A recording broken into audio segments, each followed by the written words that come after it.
Le retour de votre chronique consacrée à la bande dessinée. Et oui, c'est tous les matins sur Radio J, vous ne rêvez pas, du lundi au jeudi. Bonjour Didier Passamonique. Bonjour Ilana. Et ce matin, vous nous emmenez un petit nouveau en studio. Il s'appelle Sacha Puot. Il travaille à la rédaction d'Actua BD, mais il est aussi libraire. Bonjour Sacha. Bonjour Ilana. Ça va ce matin ? Écoutez, oui. Il a des belles bretelles. C'est très belles bretelles, c'est ce que j'ai dit quand il est arrivé. Alors Sacha, aujourd'hui on va commencer par vous. Vous allez nous présenter un comics. Ouais, Descender de Jeff Lemire et Dustin Nguyen chez Urban Comics. Je vous le pitch rapidement. C'est l'histoire d'un petit robot, Team 21, qui se réveille sur une planète toute perdue, une colonie minière bien lointaine, d'un long sommeil de 10 ans. Il est tout seul, il a perdu sa famille, le petit garçon dont il était le robot de compagnie, et il va découvrir que pendant ces 10 ans d'absence, une terrible tragédie a frappé la galaxie. D'accord, laquelle ? Quelle tragédie ? Eh bien, imaginez un jour de gigantesques robots de la taille d'une planète, un truc qu'on verrait apparaître dans le ciel, et arriver à commencer à massacrer les gens par millions.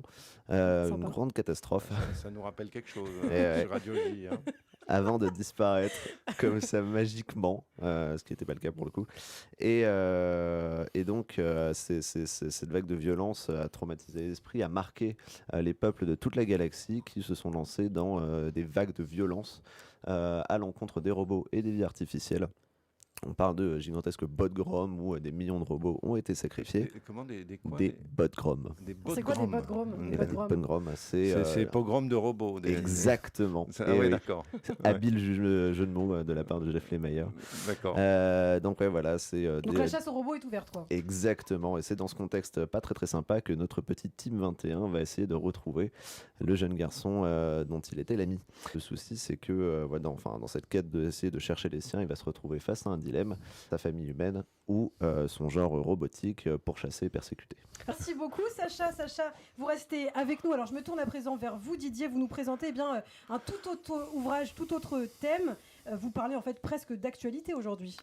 Ben oui, parce que ça s'appelle L'ours de Ceausescu, et avec l'Ukraine, la guerre est arrivée aux portes de l'Europe, et avec elle, la conscience que la page de l'Union soviétique qu'on pensait avoir tournée en 1989, elle n'est pas tournée du tout, et qu'une grande part des populations à l'est de l'Europe en portent encore les stigmates, sinon la nostalgie. Ah ouais. Et en clair, il est nécessaire toujours d'appréhender l'histoire avec une complexité.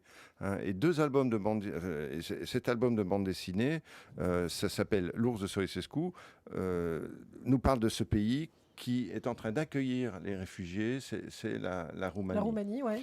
Et donc tout ça touche à l'histoire roumaine. Voilà, on parle de la Moldavie, de la Transnistrie, de la mer Noire. Et pourtant, on est loin de Dracula. Bah oui, parce que quand on pense à la Roumanie, on pense à Dracula, on pense aux Carpates. Mais quoique, pour les Roumains, les événements de décembre 89 qui aboutirent à la chute des époux Ceausescu ont marqué leur histoire. Le fameux procès des époux Ceausescu, qui a été hyper médiatisé, a été véritablement choquant, pas seulement pour les Roumains. Et ce qui est intéressant dans ce bouquin, qui est une espèce de farce, c'est qu'il montre comment a été recruté le jury, un jury populaire qui a jugé les époux Ceausescu avant qu'on les fusille. En fait, ils sont arrêtés par la Securitate, par les services secrets. Ils ne savent pas du tout pourquoi ils sont là. On les a arrêtés parfois pour des choses tout à fait futiles. Et ils se retrouvent là, à 7, on leur met un fusil dans les mains et ils tirent. Et c'est eux qui vont... alors c'est intéressant En fait, c'est des anciens communistes qui ont viré Ceausescu et qui ont bien l'intention de rester au pouvoir.